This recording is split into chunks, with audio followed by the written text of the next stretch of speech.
life was very full. She's a really energetic child, loves sport, so she was always throwing herself around with anything that was going to happen at Morley. She was the one who fell out of trees or, wiped out constantly. She was trying out and made a rep soccer team. During the course of the game, she tackled somebody and smashed her knee. The best kind of information that we got at the time was it was a bone bruise. But the pain never went away.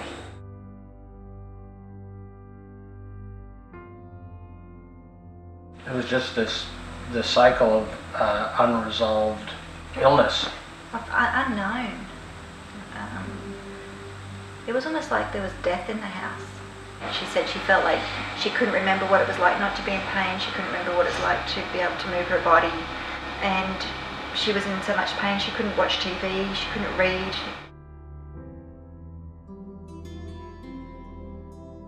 Obviously everything suffered. The businesses suffered, the farm suffered, like everything. It was just, we just kept our heads above water. You're always hopeful that the next people are gonna, they're gonna have the answers. Morley got very disillusioned, and so that was hard for her to go to see the next people and the next people.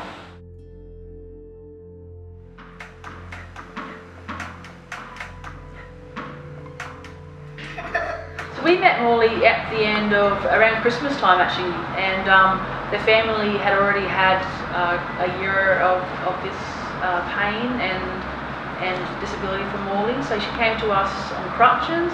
Her knee was bent up at a 90-degree angle, and she hadn't been able to straighten that leg or walk on that leg for a very long time. And they were really almost at a desperate stage when we saw them. Well, Morley had CRIPS, which is complex regional pain syndrome. So if you can imagine just sort of spraining your wrist, and instead of having just a little ache, having like a blowtorch or electric fireworks going on in that wrist.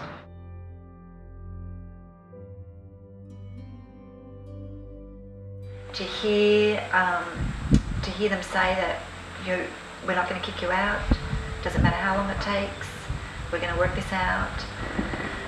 Yeah, we're going to be fine. It really was amazing to be a part of so many people, all with this one goal and working together and just trying anything. Try two together.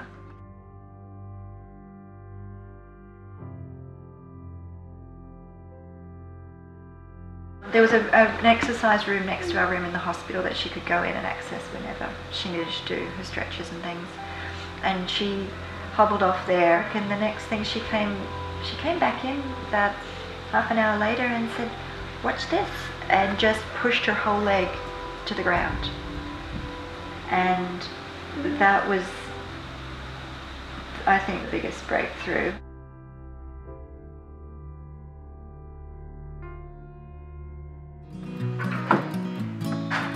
Beautiful. And go up.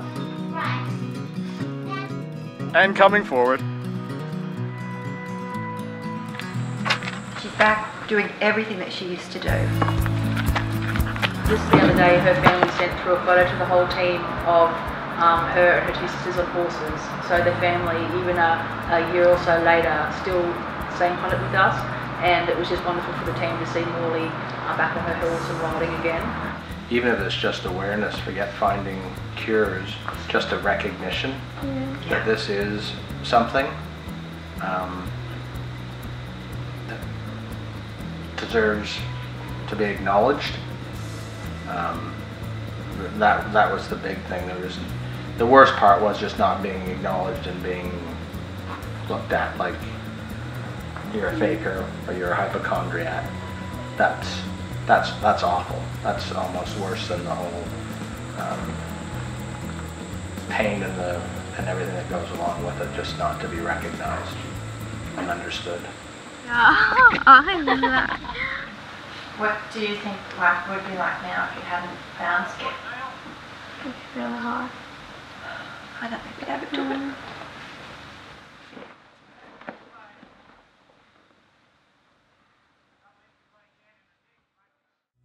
I think the really important thing to know is that children do recover from chronic pain. So if we are to provide them with the right services and the right team behind them, kids do well.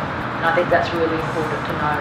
So it inspires us to do it every day. And I think, you know, even if just one child gets well again, just get back to school, goes on to have a wonderful life, it's worth doing.